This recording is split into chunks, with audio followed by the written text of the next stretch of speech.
Welcome back to the channel, everybody, and I'm going to talk in this video about buying luxury watches in the pre-owned or the secondary market. I've done videos on the buying from an AD, the wait list, all that kind of stuff, so make sure you check those out if you're on the market, in the market for a new Rolex, something like that. By the way, I am wearing my 40mm Rolex Explorer. Really enjoying this. It's my latest piece. It's a modern day Rolex that comes across a lot more understated, feels pretty bulletproof, doesn't have necessarily the obviousness, let's say, of some of the other pieces, and wears a lot more sleeker and understated than, say, modern day and even vintage Submariners and stuff like that. So really nice piece. So let's talk pre-owned watches buying. I've done other videos on this, but the inspiration for this video is because I have literally just recorded for my Terrace Club members a video with all of my trusted dealers, the people I've got relationships with, I've worked with and done business with for many years, bought stuff, sold stuff, I'm genuine friends with, and will look after you. So if you want to get access to that and buy and get the actual names, lists, contacts, etc. of those people, then join the Terrace Club. It's very affordable, you can cancel any time, and it's for people that are interested in the art of living well. El tiempo es vida, time is life. El tiempo es oro, time is gold. So that is the vibe.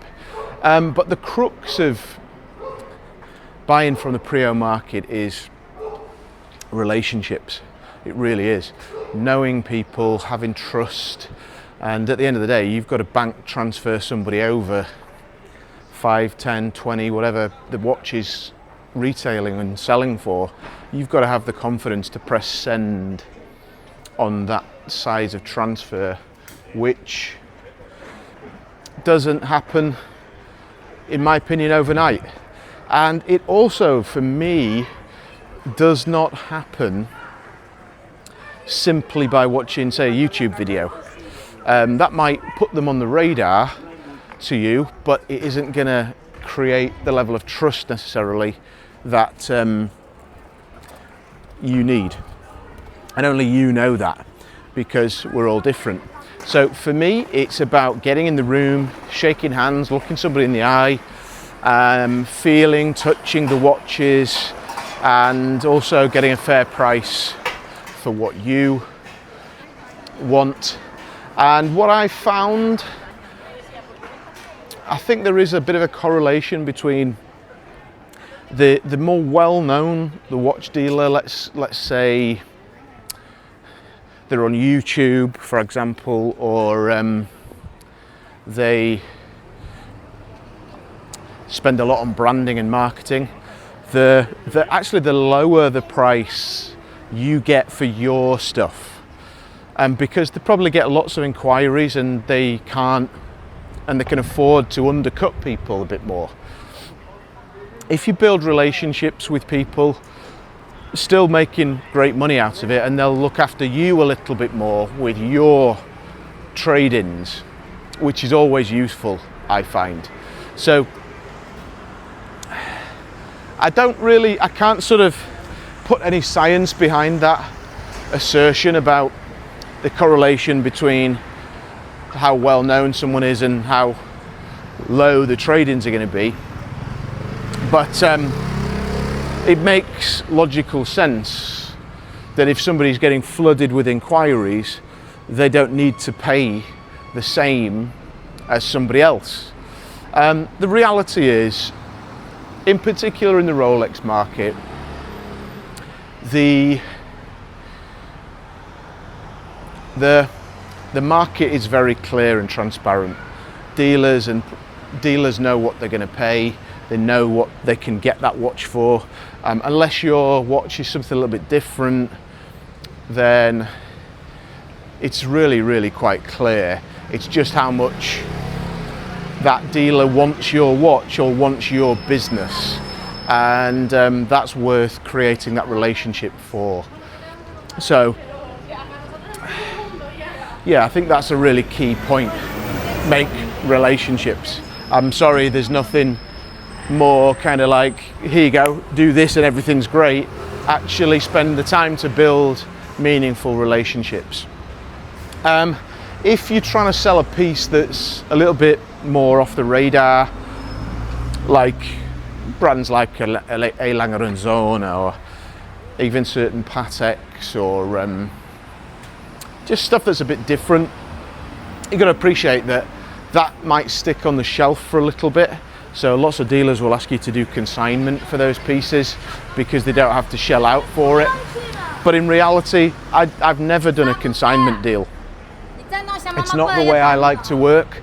I like to do a clean transaction.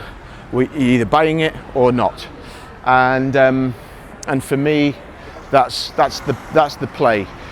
So understand that if you give them a watch that probably not a watch that's going to sell in a week or two, might be on the shelf for a month, they've got to pay for that in cash out of their cash flow, and therefore you're not going to get as good a price. They're going to want more for taking that risk. It does make sense, but don't go in expecting to get the same as the offers on, say, Chrono 24, that kind of stuff. And the last thing I would say for now on this one is know what you want for the piece.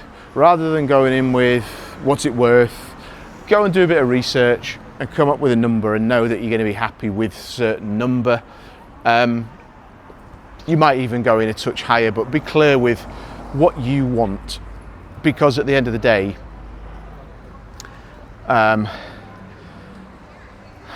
you're the one that owns the item. And that's it.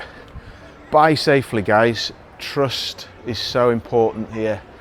Track record is so important. That's why I put that list together for Terrorist Club members. If you want to check it out, I'll link the Terrorist Club in the description. It's an online community. We're building to doing all sorts of things, meetups, get-togethers, and there's a chat in there on watches, on fragrances, on traveling, on life in Spain, on personal development, and all that kind of stuff. And you might enjoy it. See you on the next one. Thanks again. Bye bye.